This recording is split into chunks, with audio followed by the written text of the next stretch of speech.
Divided. I'm Meg Philips, and this isn't Nate. I'm Emily. This is our producer from EmyD Media. This is Emily. Hey. Oh my gosh, thank you for joining today. I'm so happy to be here and be on the other side of the camera today. I know, I'm so excited too. I'm super excited that we're doing these solo episodes so that you can get a little bit more context about who Nathan and I are and what our journeys have been. This particular episode, I want to start it out kind of like in the same fashion that we've been starting out Divorced Not Divided. I want to tell a story about a little kid, but it's not going to be Holden and Lottie. And I think you guys are going to know who it is, but this is a little story of little Meg. And it's something that I think will lead into our topic really well about what I want to talk about today. Yeah. When I was in second grade, I have a clear memory of this, and I don't think it was a memory I replayed in my head until after therapy. So,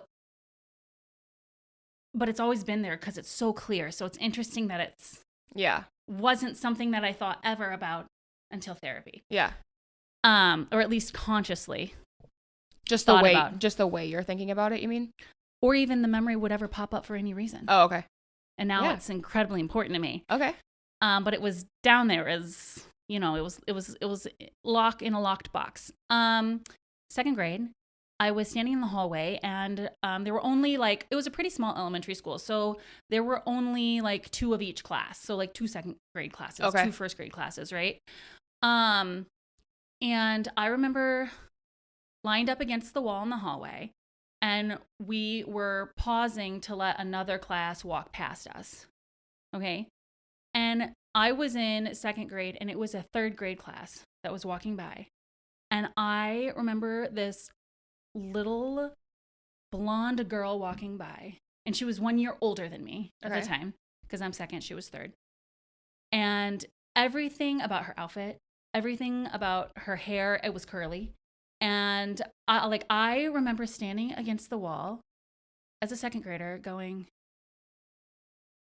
oh my gosh, she's gorgeous. Mm-hmm.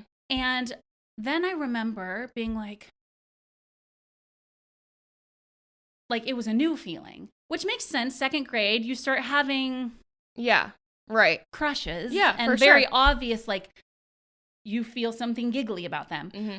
But for me, I was very confused because I didn't know what I was feeling, because I already knew who my crushes were. I was a very loud little girl, and I was like, I'm supposed to like boys, so I like Andrew and Chris. Done. Yeah. Everyone knew I liked Andrew and Chris. I chased them on the playground. I did all my duties. Yep.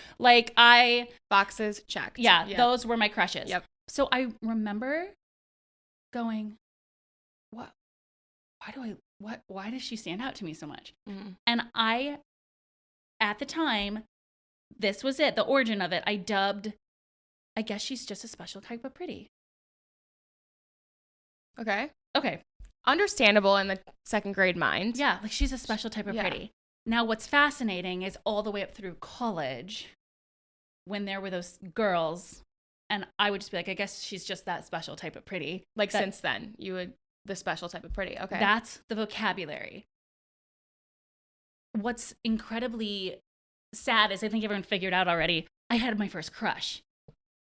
But I wouldn't be able to call it a crush because that wasn't possible in, second grade, Meg, 1992 in Kansas. Right. First of all, I don't even know if I had ever heard of homosexuality or queerness or any of that. Definitely not queerness, and if I had, it was very condemned. Okay.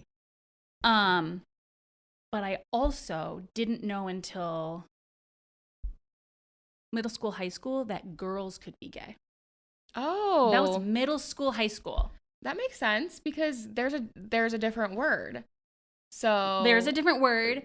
Yeah. And any type of news media or whatever that would somehow leak into my world in Kansas as this little girl, and it was about gayness, it was two guys. Yeah. Right? And I didn't even know girls could be. So I came up with my own vocabulary for what I was feeling for these girls. And even all the way, like, up to,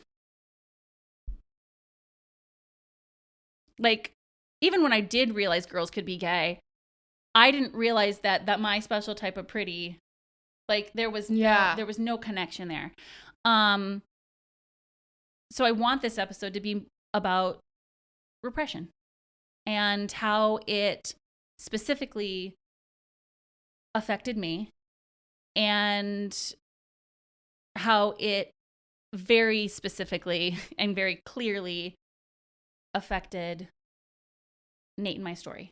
Yeah. Right? I mean, it's a huge topic, and in my coming out episode with Nate, you know, we talked about this being touched on later, but this is the episode I want to talk about it being touched on. Yeah. For sure, because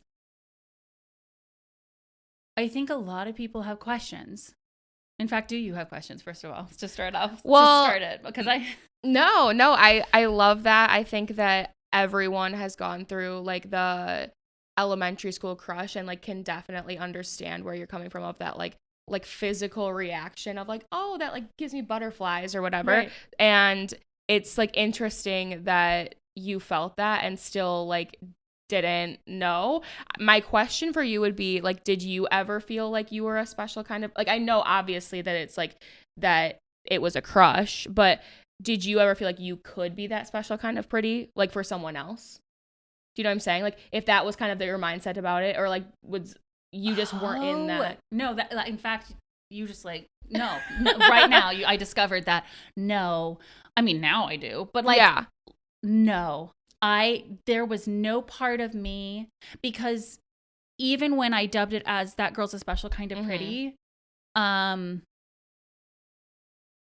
don't think I had any emotions around it that were like, I wish. Yeah. There was like, it was just like, oh, I don't know what this feeling is I'm having for a girl. Moving on. Yeah. Yeah.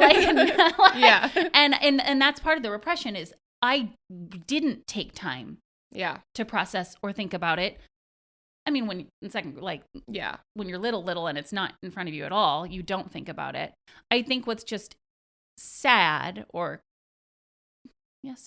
and curious is I also never questioned, why didn't I have butterflies in my tummy when I talked about my crushes that were boys? Yeah. I was not able to understand that I was not having crushes on boys, and it was on girls. Yeah. And I needed to figure that out. For sure. I didn't even know to do, but this unlocked memory, like, you know, because when she's like, my therapist had asked, you know, when I finally came out to her, she's like, do you have any memories of like really young liking girls? And I'm like, no. Boom. Yeah. I was like, I do. Yeah. And then when that one unlocked, all these other ones where I just labeled, it's like it was in the wrong file folder. Yeah. Yeah. The special type of pretty is you liking women and not knowing the entire time because you had it filed under the wrong folder. So was that like incredibly overwhelming for you? I mean, I'm sure that we're going to get more and more into this as this, like, that to me would just be like, I mean, I think we all have, right, like moments in our lives where we realize that like, oh, I'm projecting this because of XYZ or whatever. Mm-hmm. But I can imagine that having that like kind of flip switch would be extremely overwhelming to your whole, like, I can't imagine that. It was so overwhelming. Yeah. So you're right. But it wasn't like something that was overwhelming and I got over. I'm still overwhelmed by it. Yeah. I am still working through and processing like, oh my God, that moment was me being gay. Yeah. Oh my gosh, this moment is like, what I am busy doing now in therapy and have done and am still done most of the work. But like I had to then go through every file folder, see what I labeled it, and realize that it was all just Yeah. mislabeled Yeah. the entire time. And I'm still processing that. And I'm still surprised. Like, oh, because I'll be like, oh my gosh, to a friend. I'm gay. And they're like, yeah, we all know now. And I was like, yeah, I know. I'm sorry. New memory popped. Like, I read 50 Shades of Grey because everybody else was reading 50 Shades of Grey when it came out, right? Yeah. I think a hint for some people that they might be repressed is I skipped every bit of the sex scenes to read the story. It's a badly written story. And then I couldn't finish them because I'm like, these are kind of boring. Or if I read it, I'd skip all the stuff that talked about Christian Grey. Okay, yeah. But I didn't know until now. Like, wouldn't have been often like, why don't I want to read about the man? Yeah. Yeah. And it's like. And like now it feels like, oh, well, duh. But it's like having to break down all of those systems in your life that have been, I can imagine, very overwhelming. It has been. I pulled it for our listeners, the psychological definition of repression. And it says that repression is a defense mechanism in which people push difficult or unacceptable thoughts out of conscious awareness. The question I get from a lot of people is, how did you not know you were gay? How did you not know?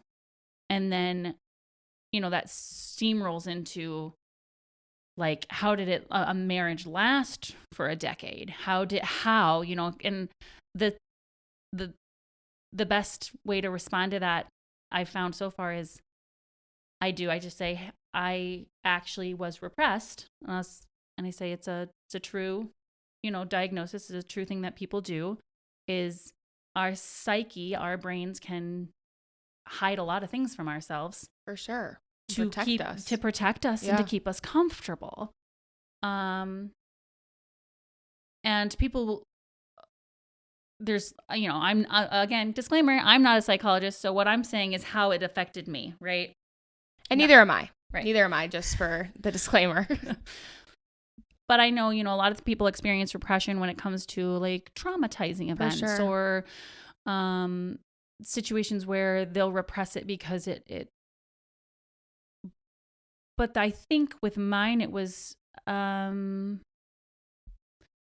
very much to do with the environment in which I was in, growing up in a very conservative state. I grew up in Kansas. My first 18 years of life were in Kansas. And I was in a very evangelical world. Mm-hmm. And it wasn't just me. It was, the environment in Kansas is incredibly conservative, evangelical, especially where I was at. And it wasn't that, I think at first, because I told you, I don't think I pushed it aside as a little girl being like, what's this feeling inside? Mm-hmm. It's so sudden and new. Okay. So do you guys ever do that? Get like a word and then just go into a musical? Okay. Oh my God. Do you know who I live with? Oh yeah, you're right. Okay. But I would get this little girl would get this feeling inside, and it wasn't like in her conscious brain, because she wasn't even that like. Yeah, you weren't choosing to repress it. No, making a conscious decision. And some people can choose to be like, I can't be gay. Totally. And then repress it. And they know that they're pushing it down. Yeah, or at least curious. Yeah. And I had none of that. And I think, again, a lot of it was visibility. There was no visibility for lesbians in 1992. And it wasn't important enough then for me to even ask a question, because I was just like, oh, I made a file folder and just started filing my experiences under it. I think as I got older, I still like really leaned into trying to have crushes on guys and go on dates. There was a rule in our household that you aren't allowed to go on a date until you're 16. Okay. And I have an older sister, and I remember her being like, come on, you know, like around like 14, 15, come on, you know, or this or that, or no, no, no. And so she was so excited when like her 16th birthday hit and she could go dating. Okay. Mm-hmm. Y'all, like it was like my 17th birthday when my mom's like, do you want to date someone? like you've surpassed. You can go. Like, Meg, you can go out with a guy. You can go dating. And I'm like, I am sorry. I'm so busy with my budding Broadway career in Kansas in high school.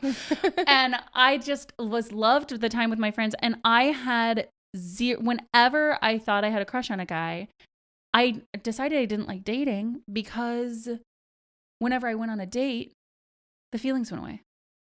If I had a crush or started to like a guy, the moment I went on a date with him, I stopped liking him. And I was like, oh man, something's wrong with me. And I was like, oh, so then, okay. So to give more context, like my spiritual world, my upbringing, I went to church anywhere between 1 and 4 times a week. Oh, wow. So, you know, the one time would be the Sunday. But if I went Sunday, I usually went to the youth group and then went to the regular service after. So you do 2 services in a row or something, right? But a lot of times there were Mondays Bible study. And then there was a Wednesday, something called cell group, where you and an established group of your friends and like a mom would host it. And you would do like a special your age get together and Bible study. And then Friday night rec night. So sometimes it was 4 times a week that I was at church. Right. And this church was a Bible church, is still functioning Bible church in Kansas, and would be classified as like evangelical. Okay. Like full on evangelical. We were taught not to hug guys from the front because our bodies would touch them and entice them, and that would be our fault. So I always did side hugs my whole life. What? What's a side hug? Oh, what? Yeah, you can't. Your whole life you've been doing that? I still, in my head, there's a part of my head that's like, you have to give that person a side hug or they're going to think you're attracted to them.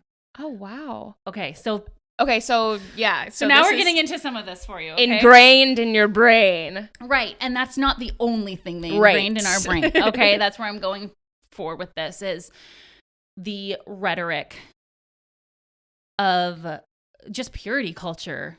Forget talking about queer for now. Just purity culture. Yeah.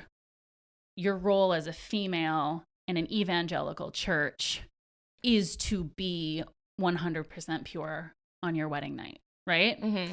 Can I ask you a question? In this context, obviously, you are in shows and you're like pursuing theater. So is that also kind of a contention of the fact that you want to be like a working actor and you want to go and do roles that might not represent your faith? Okay. Yeah. Oh, okay. Yes. So that was brought up a couple times. However, my mother and father were so supportive of theater. Good. For me. And my mom kept saying, it's a character. She goes, the way people learn about the human condition in life can be through art. So your service to learn about someone's experience can be to be the actress that's portraying it. All right. So yeah, I know. Right. So I had this incredibly confusing upbringing is what I'm going to say. Is I was in a very evangelical church world. And yet I had very forward thinking, even though they were evangelical parents. It was just a very... Yeah, and sounds like pretty supportive and... Right. And whenever I would have questions, so with purity culture, like I had a purity ring. Oh, wow. Yeah, I lost it in a pool in 8th grade with my best friend. But I actually did lose it. I couldn't find it somewhere in that drain. You and the Jonas Brothers, one and the same. But I wanted it. I think I even I read a book called When God Writes Your Love Story, and that was in 7th or 8th grade. And it was like God's going to write your love story. God's preparing your heart for the right person, all this kind of stuff. And I remember reading it, and oh no, I must have read it in 9th or 10th grade, because I read that book and I remember thinking, maybe I just don't like the guys I'm going on a date with because that's not the one God's preparing my heart for. And so he's actually protecting me by not giving me sexual desires. That's the rationalization. I mean, I get it. I get why you would jump to that. I get why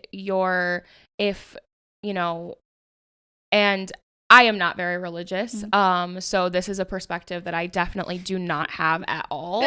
But I definitely get that if everything in your life comes down to God's work and God's word, then in God's will for yes. you. Yeah, then it is understandable that a young Meg would be like, well, God hasn't prepared him for me yet. Right. To give me the butterflies, to give me the pretty girl feeling. Right. Yeah. And so I was like, I'll just wait. Fine. Mm-hmm. So I put it on a back burner because I had no desire to go on a date with a guy. Right. And I thought that was God protecting me. Okay.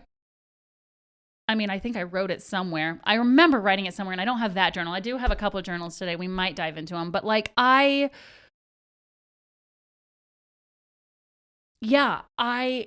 role that the church played. So no visibility, just the time period itself, living in Kansas. Totally. Huge parts. But the role that the church played in my repression is huge. Yeah.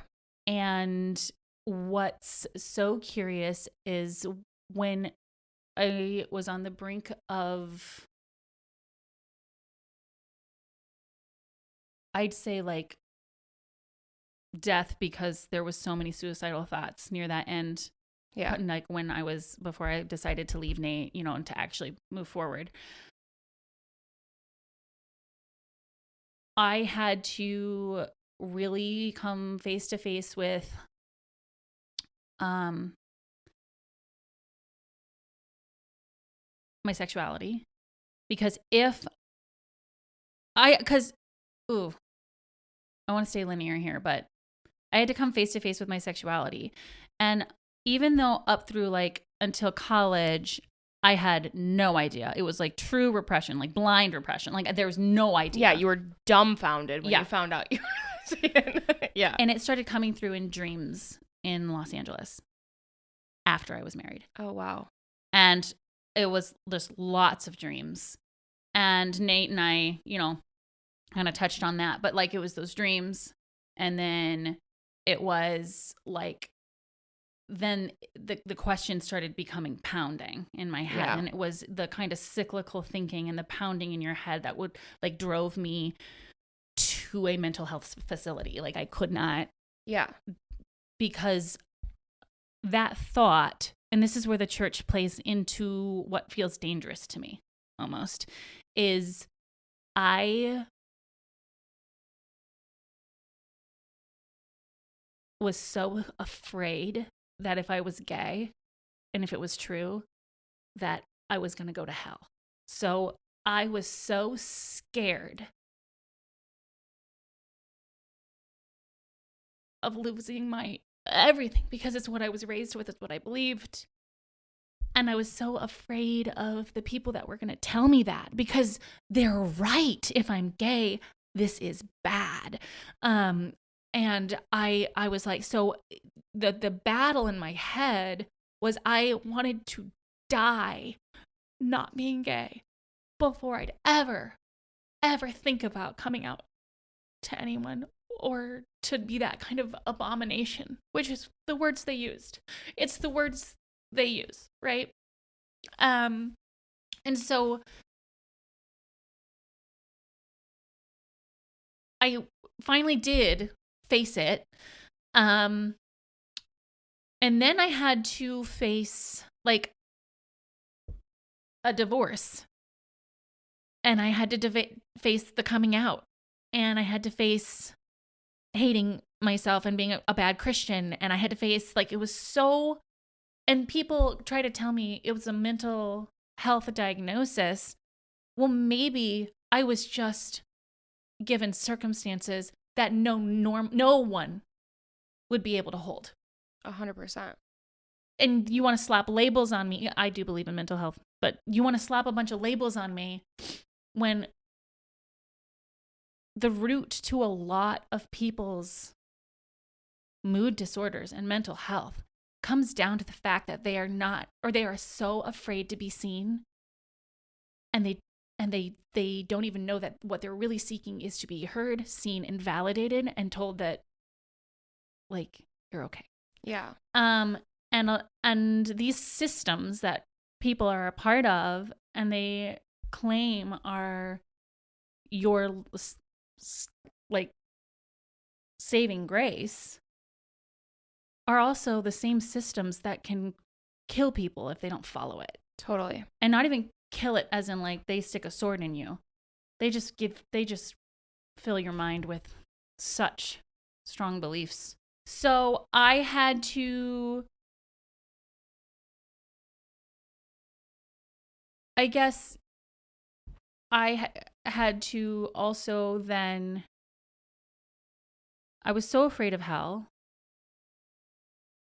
And I really wanted to seek out something called deconstruction therapy, which is where you deconstruct toxic evangelical indoctrination. But my evangelical indoctrination told me that deconstruction would also send me to hell. Yeah. Right? So I had to make the decision I was either going to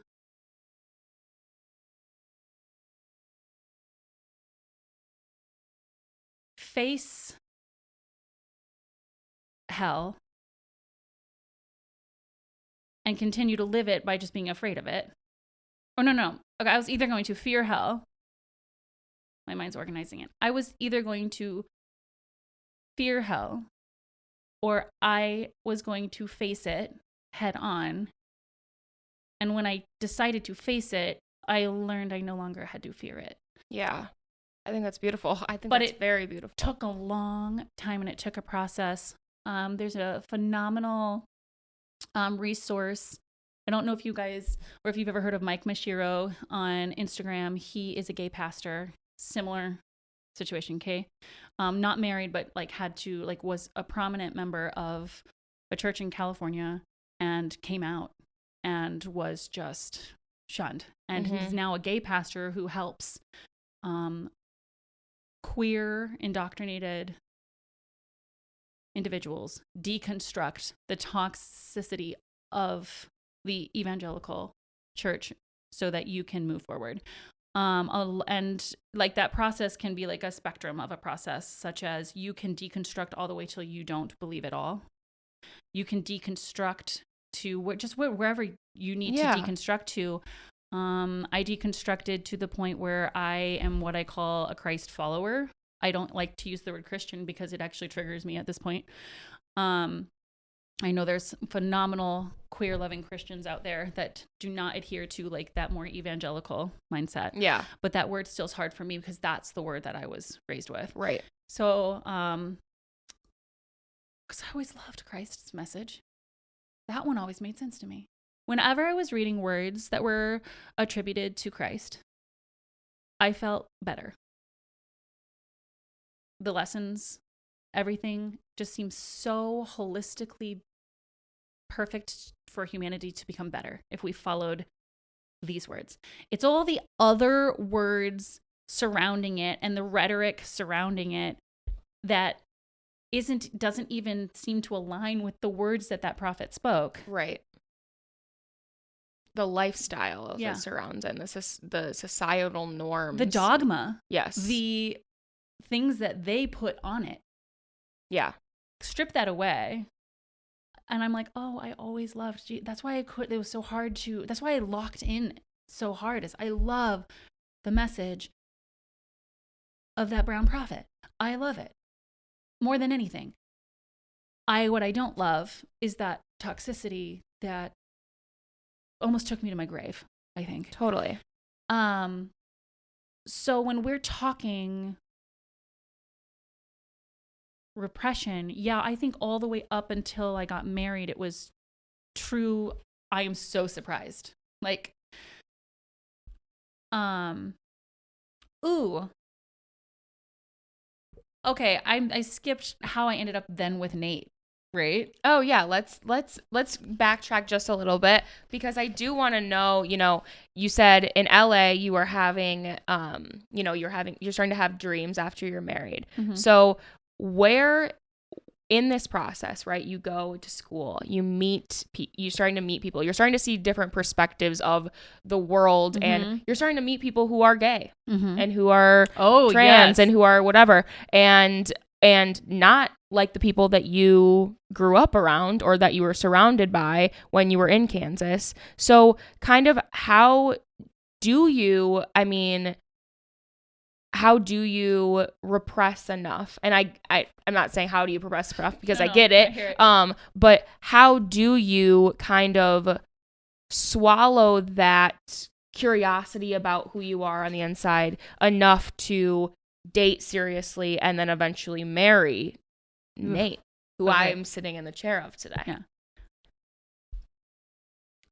I did not I became the fiercest advocate and loudest advocate and ally I could. So when I showed up to a liberal arts college where there weren't people questioning the way it was. Yeah, right. They didn't care. Oh, I leaned in. Yeah. I leaned in with the advocacy though, and the support and the allyship. Do you think that you hid behind that a little bit? 100%. Okay. I was going to just tell you. Yeah. I think a lot of times I was not just an ally, I was jealous, but I didn't know that. I couldn't name it then. I didn't know it because I was repressed. I was jealous. I watched women being with women and men being with men and being okay being who they are. And so I would applaud it and everything with such fervent passion. It's probably because I wanted it. Yeah. And even subconsciously, it's like, even if you're struggling with that part of your body, it's like you want to be the loudest in the rooms, because if they turn the spotlight to you, you want people to show up and do that for you as well. Right. So it's like, even if that was a subconscious, like you have no idea that you're gay, it's like, it's that human need to be like, right. if I'm feeling this way, I want you guys to be doing the same thing for me too. Right. Yeah. Right. Yeah. I can imagine how just drastically different that was, but how just confusing all of the different messages and communication you got. I did go straight from an evangelical world to a very liberal world. Right. So it was just a culture shock too. Totally. But I leaned in because I loved it, because it's what I wanted and agreed with. Now, when it came to Nathan, we dated off and on, and what was happening with him is what I explained earlier. Whenever I went on a date with him, any types of feelings that might have built up or started to sparkle went away. And I think it's because everybody likes to be liked, and everyone likes the tension of someone liking them. Of course. But then whenever it would be time to do this, it's like, but I don't wanna. Yeah. But I didn't know why I didn't wanna. So I think eventually, and Nate knows this isn't going to be something he's going to watch and be like, wait, what? Eventually, I just acknowledged, accepted, and moved on that I wasn't going to have a sexual attraction to men. I thought I was asexual. Okay. In my real messed up brain now, asexual isn't sinful. Right. And I can live a beautiful, normal life. And I had found my best friend. Yeah. And any type of interaction with him that was romantic all right. Take it or leave it, for me. So let me ask you this. Did intimate moments of emotional intimacy or even physical intimacy, did they feel like platonic intimate moments with your other friends, that you would put those in the same kind of category with your friends that were? I did. And so Nate was my first and only person. Oh, okay. Yeah. I mean, there was that purity culture too. Yeah, for sure. Okay. So there was no exploration. Right. And so a lot of it was also purity culture. So queerness is wrong. Also, so is playing around. Right. Yeah. Well, then you're not going to figure anything out. And I didn't. I wouldn't at the time have been able to tell you what I can tell you now is, yeah, it's platonic. Yeah. It was just intimacy. Yeah. Platonic intimacy. Like, but For sure. And I ended up going through a majority, all the way up until I was 37. I always believed that poems and movies, have I told you this before? I think we've spoken briefly about it, but I'll put it I think it's beautiful. Yeah. That poems and movies and books and any type of love story, that a sonnet, whatever, I always thought they were exaggerated. Mm-hmm. Because I always thought like, well, sex sells. Right. And I was like, man, they sell it. And wouldn't it be cool if it were like that? But whatever. Because you hadn't experienced it like that. Yeah. Never. And I didn't know I hadn't. Yeah.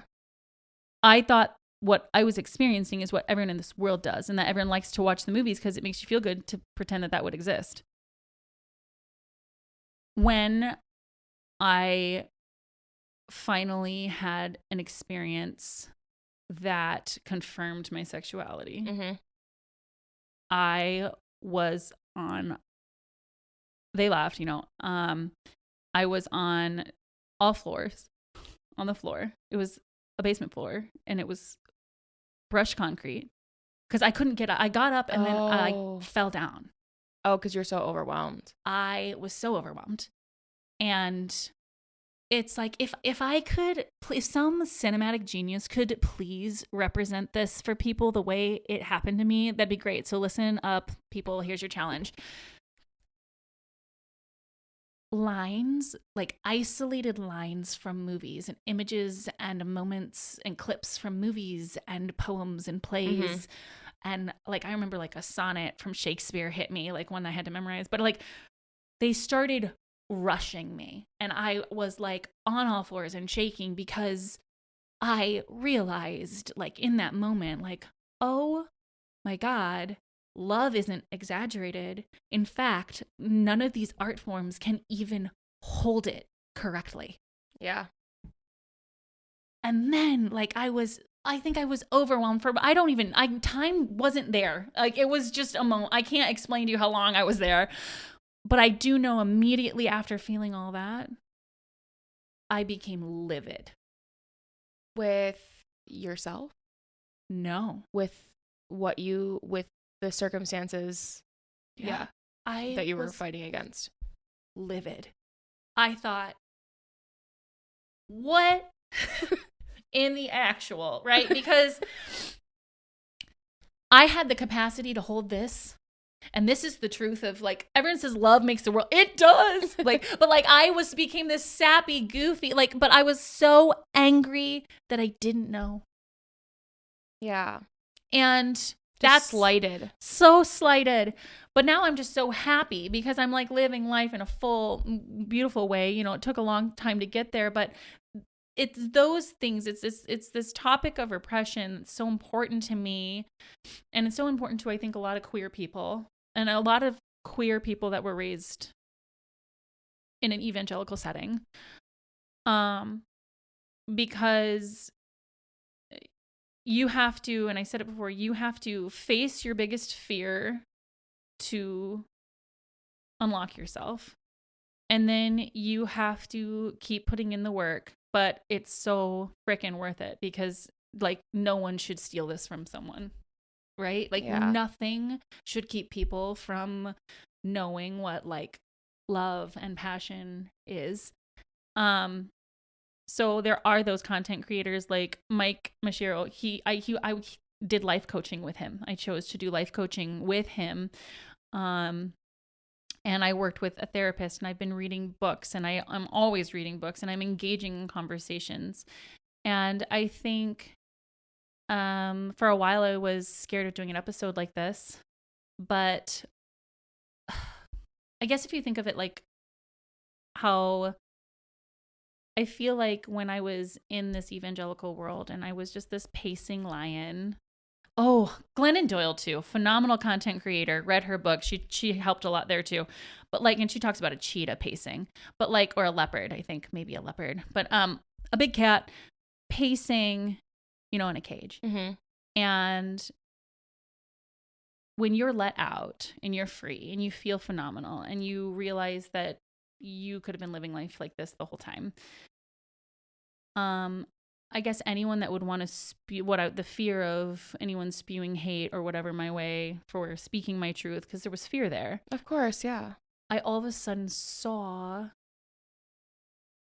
that they're just caged animals. Yeah. And I'm not in a cage. And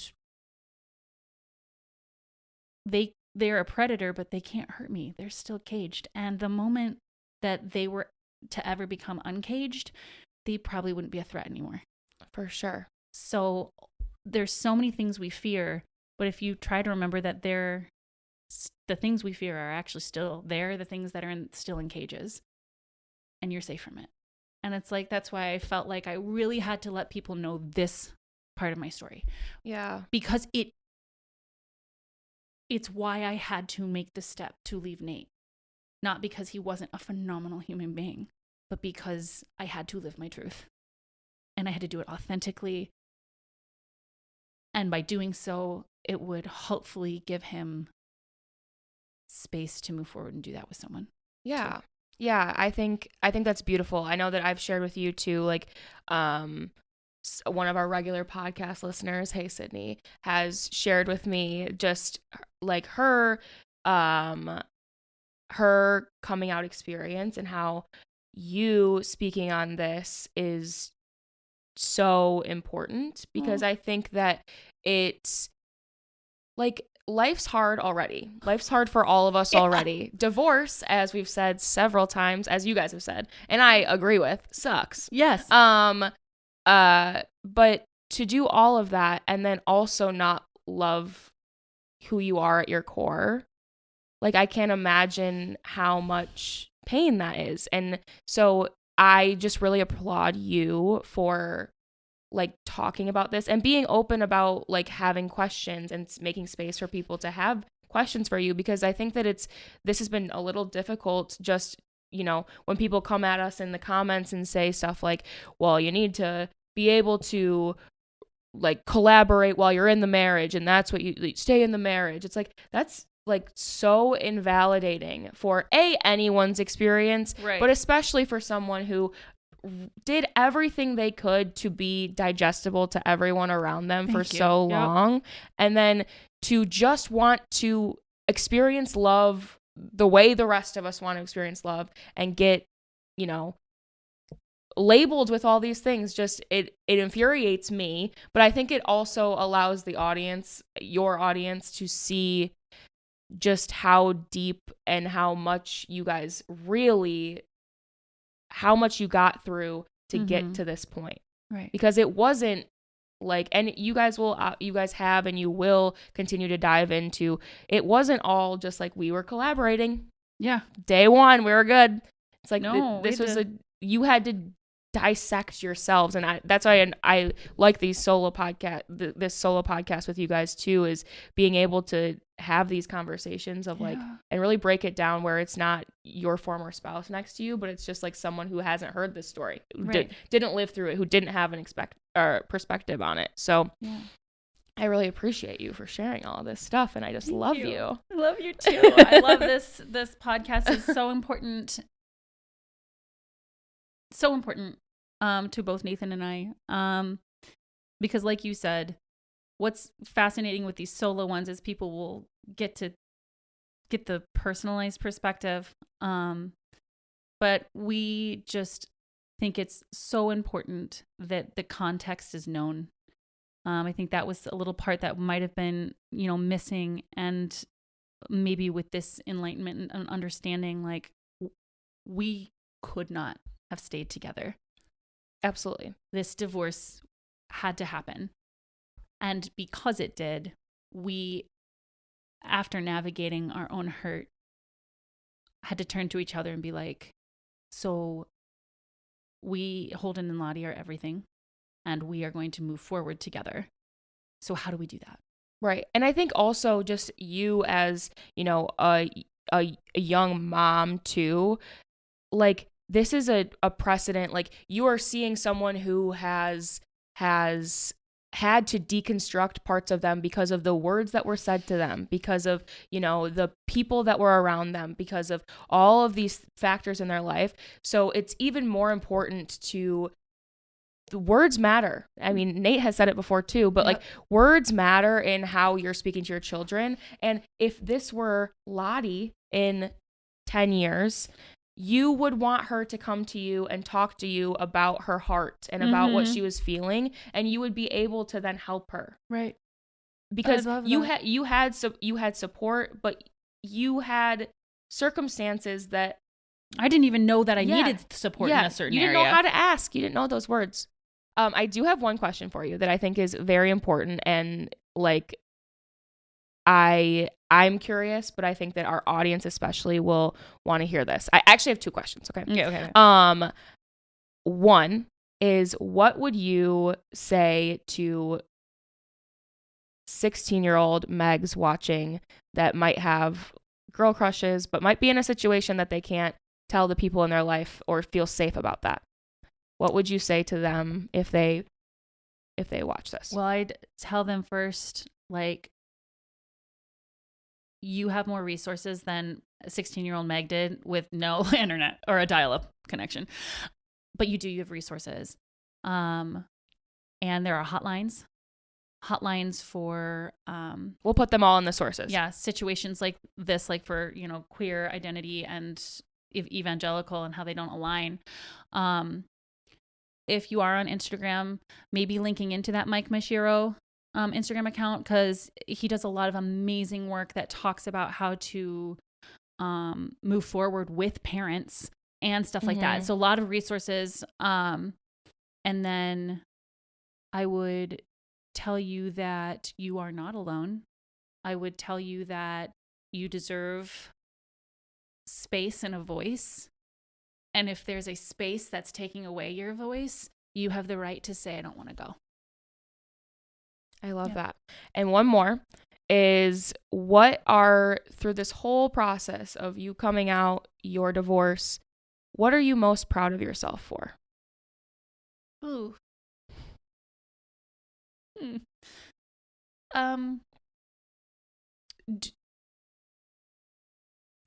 Doing it.